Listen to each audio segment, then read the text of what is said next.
El Señor esté con ustedes. Del Santo Evangelio según San Marcos. En aquel tiempo Jesús y sus discípulos iban camino de Jerusalén, y Jesús les iba adelantando. Los discípulos estaban sorprendidos y la gente que los seguía tenía miedo. Él se llevó aparte otra vez a los 12 y se puso a decirles lo que le iba a suceder.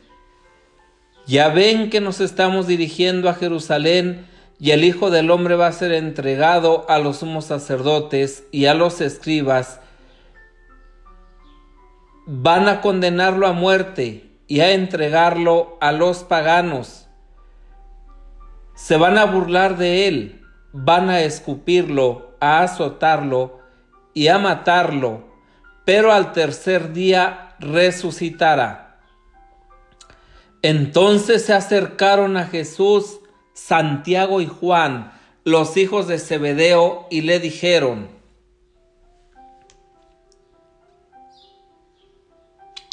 Maestro, queremos que nos concedas lo que vamos a pedirte. Él les dijo: ¿qué es lo que desean? Le respondieron: concédenos que nos sentemos uno a tu derecha y otro a tu izquierda cuando estés en tu gloria. Jesús le replicó: no saben lo que piden. ¿Podrán pasar la prueba que yo voy a pasar y recibir el bautismo con que seré bautizado? Le respondieron: sí, podemos. Y Jesús les dijo: ciertamente pasarán la prueba que yo voy a pasar y recibirán el bautismo con que yo seré bautizado. Pero eso de sentarse a mi derecha o a mi izquierda no me toca a mí concederlo. Eso es para quien está reservado. Cuando los otros 10 apóstoles oyeron esto, se indignaron contra Santiago y Juan. Jesús reunió entonces a los 12 y les dijo: ya saben que los jefes de las naciones las gobiernan como si fueran sus dueños, y los poderosos las oprimen. Pero no debe ser así entre ustedes. Al contrario, el que quiera ser grande entre ustedes, que sea su servidor, y el que quiera ser el primero, que sea el esclavo de todos, así como el Hijo del Hombre, que no ha venido a que lo sirvan, sino a servir y a dar la vida por la redención de todos. Palabra del Señor. Gloria a ti, Señor Jesús. Queridos hermanos y hermanas, paz y bien. Homilía miércoles después de Pentecostés. La primera lectura tomada del libro del Eclesiástico o Siráside nos presenta la oración tan maravillosa que hace referencia al amor, a la misericordia de Dios. El texto nos propone una hermosa oración que el autor, con ánimo apesadumbrado, dirige al Señor en favor de Israel. El pueblo necesita ser liberado y volver a encontrar su función entre los pueblos, la de ser su escriño, la de ser un escriño de las promesas de Dios, un faro de fidelidad y de amor de Dios. Muchas veces ha sido fiel a su tarea, otras muchas se ha salido del buen camino.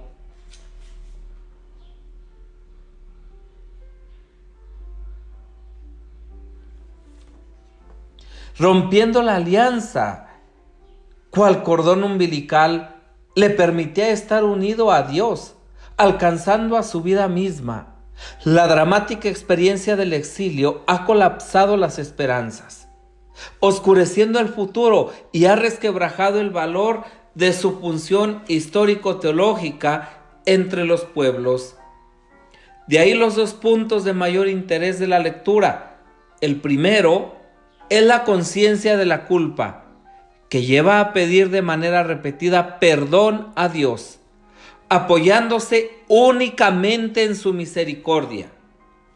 Los destinatarios de tal misericordia son citados en más ocasiones, empleando asimismo variaciones como pueblo, Israel, Sión, Jerusalén.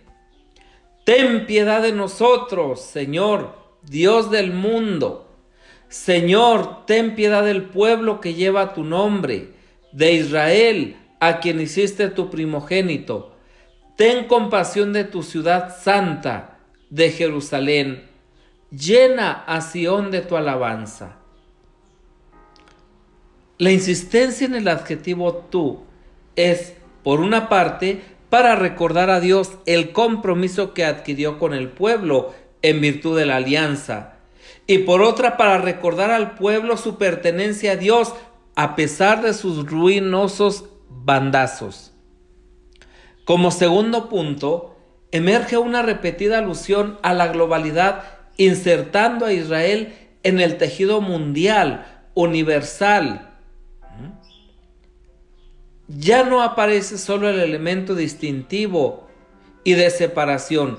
Nosotros somos el pueblo elegido, en oposición a los otros que no lo son. No, sino que comienza a despuntar una conciencia de que lo que son está en función de una tarea que supera las fronteras de Israel.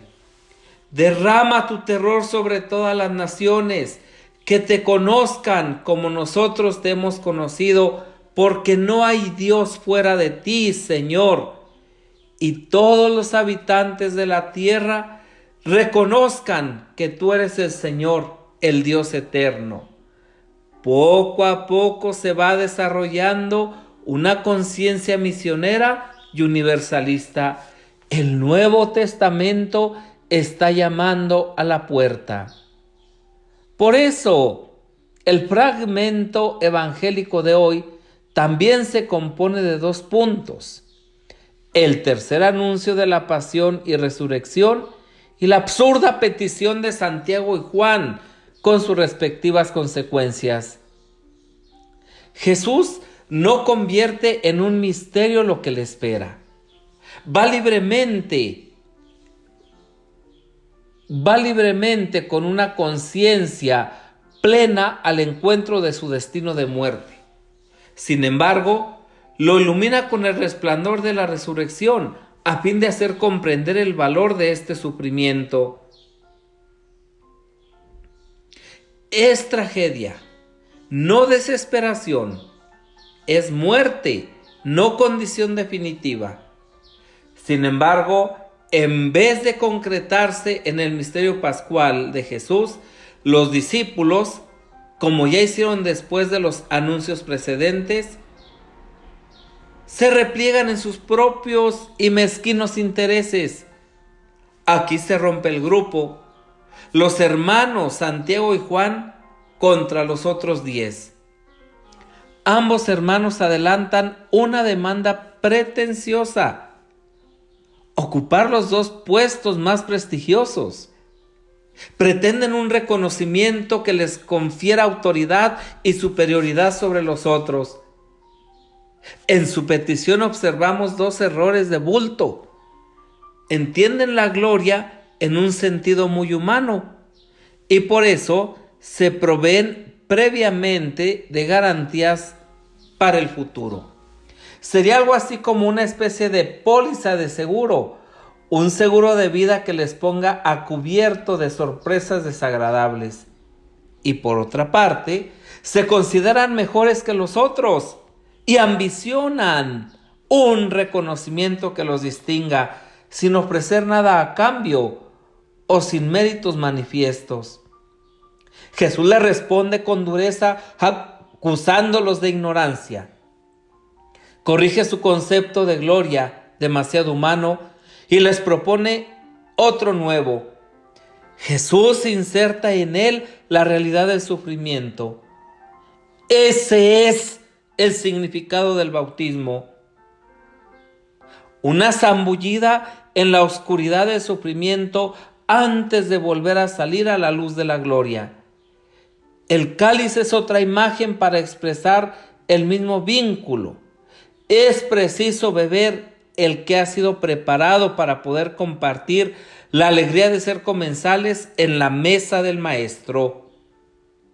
Ambos responden afirmativamente a la pregunta sobre su disponibilidad a seguir el camino trazado.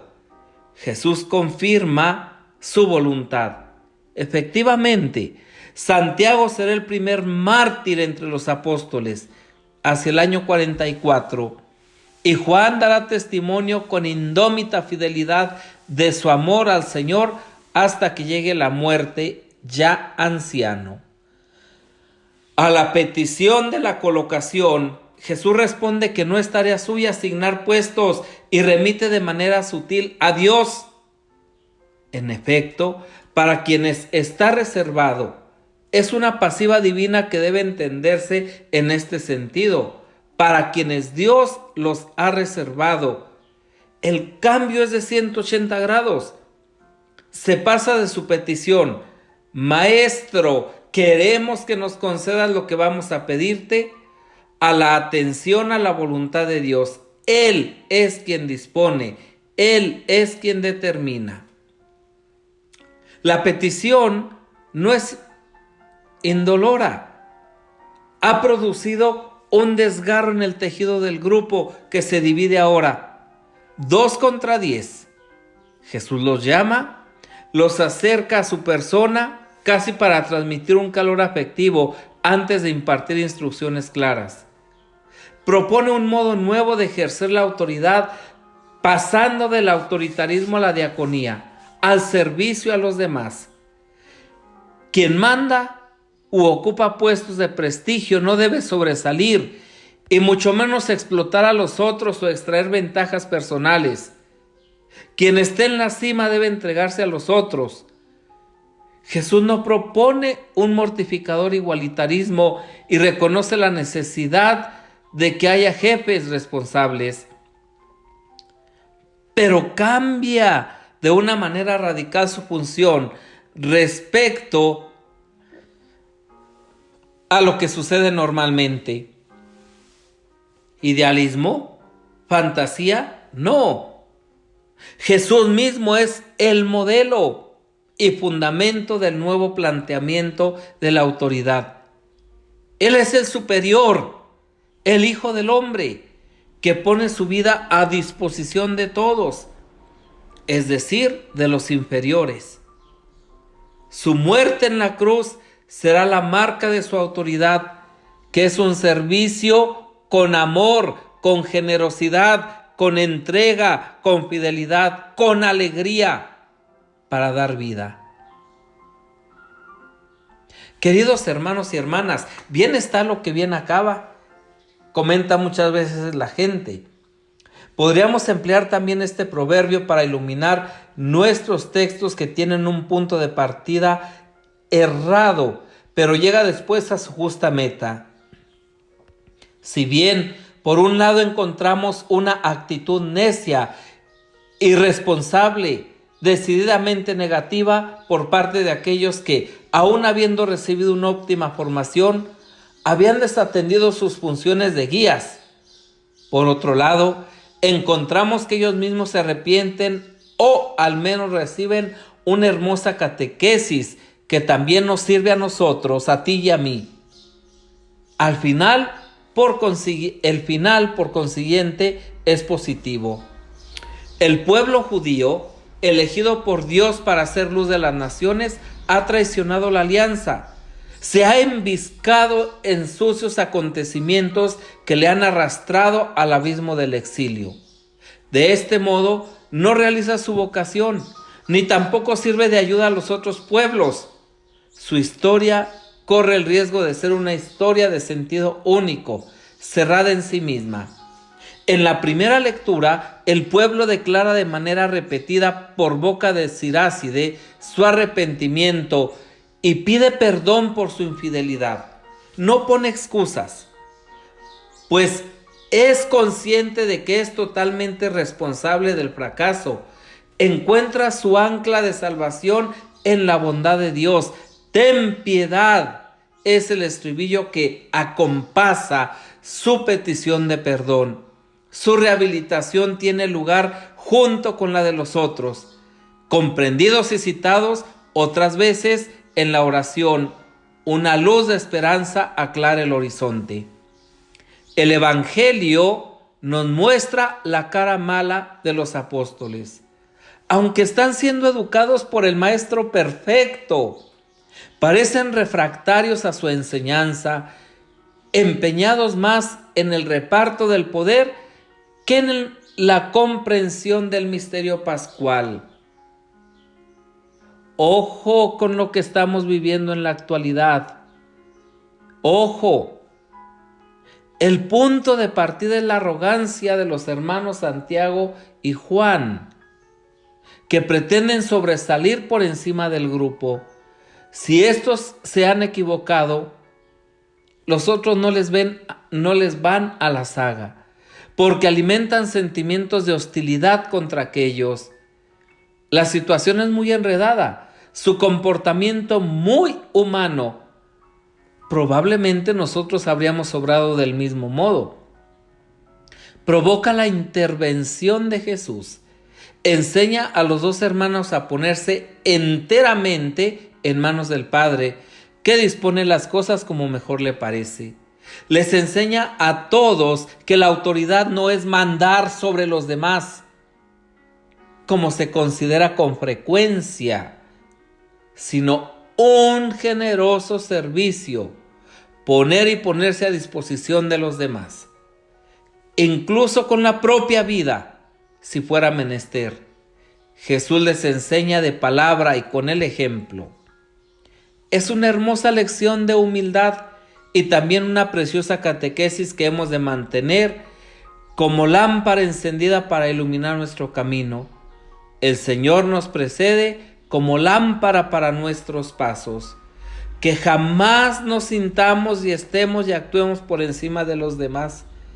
Y cuidado con los que buscan los primeros puestos sobre pretexto de servir a la comunidad y al pueblo, terminando sirviéndose ellos del pueblo. Cuánta muerte, cuánto dolor, cuánto sufrimiento, cuánto asesinato estamos viviendo estos días en nuestro país a consecuencia de la política. Esa es la forma de servir, esa es la forma de disputarse un puesto para el servicio del pueblo. Pensemos que María, la Madre del Amor, nos acompañe en este tiempo de la segunda parte del ordinario. Paz y bien.